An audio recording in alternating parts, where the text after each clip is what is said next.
அனைவருக்கும் வணக்கம். இந்த வீடியோவில் நாம் பார்க்கக்கூடிய தலைப்பு வந்து மாரகாதிபதி.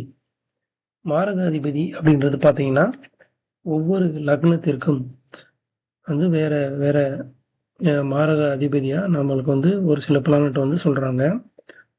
இந்த மாரக அதிபதி நான் முன்னாடி சொன்ன மாரி பாதக அதிபதி ஸ்ப்ளிட் பண்ண மாரி சரசிர உபயம் அந்த ராசியின் அடிப்படையில தான் நம்ம வந்து ஸ்ப்ளிட் பண்ணியிருக்காங்க. மாரக அதிபதி அப்படின்றவர் சர ராசிகளுக்கு 2, 7ஆம் அதிபதியா வரக்கூடியவங்க மாரக அதிபதிகள்.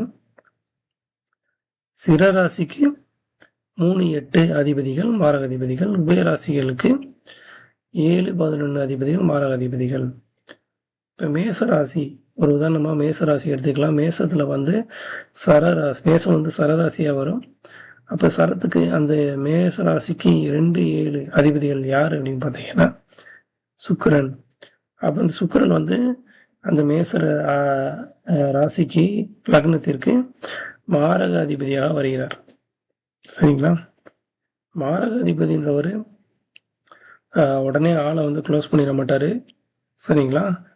அது மற்ற காரணங்கள், மற்ற பண்புகள், மற்ற கிரகங்களுடைய அமைப்பு, பார்வைகள் எத்தனை டிகிரியில் இருக்கு, மற்ற வீடுகள் எவ்வளோ ஸ்ட்ராங்காக இருக்குது, எல்லாத்தையும் பார்த்து தான் நம்ம வந்து பலன் தர முடியும். அதேமாதிரி மேசத்துக்கு சுக்கிரன், ரிஷபத்துக்கு சந்திரன், குரு, மிதுனத்துக்கு குரு செவ்வாய், கடகத்துக்கு சூரியன் சனி, சிம்மத்துக்கு சுக்கிரன் குரு, கன்னிக்கு குரு சந்திரன், துலாமுக்கு மாரகாதிபதி செவ்வாய், விருச்சிகத்துக்கு சனி புதன், தனுசுக்கு புதன் சுக்கிரன், மகரத்துக்கு சனி சந்திரன், கும்பத்துக்கு செவ்வாய் புதன், மீனத்துக்கு புதன் சனி.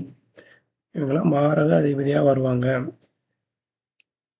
இப்போ நம்மளுக்கு மாரக அதிபதி தசை நடக்குதுன்னு வச்சுக்கோங்க, உடனே நம்மளுக்கு வந்து மாரக அதிபதி ஆயிடுது அப்படிலாம் நீங்கள் எதுவுமே உடனே வந்து ப்ரிடிக்ட் பண்ணக்கூடாது. ஜாதகத்தை பொறுத்த வரைக்கும் 1000 லட்சம் பாயிண்ட் இருக்கு. இது வந்து 1% தான். சரிங்களா? எல்லாத்தையும் வந்து கணக்கில் வச்சு தான் வந்து பலன் சொல்ல முடியும். சரிங்களா? உங்களுடைய பர்சனல் ஹோரோஸ்கோப் பற்றி நீங்கள் வந்து டீட்டெயில் வேணும்னா நீங்கள் வந்து என்னுடைய நம்பருக்கு கால் பண்ணலாம், மெசேஜ் பண்ணலாம். மேலும் என்னுடைய சேனலை வந்து நீங்கள் சப்ஸ்கிரைப் பண்ணி பின்தொடர்ந்து எனக்கு சப்போர்ட் பண்ணலாம். நன்றி.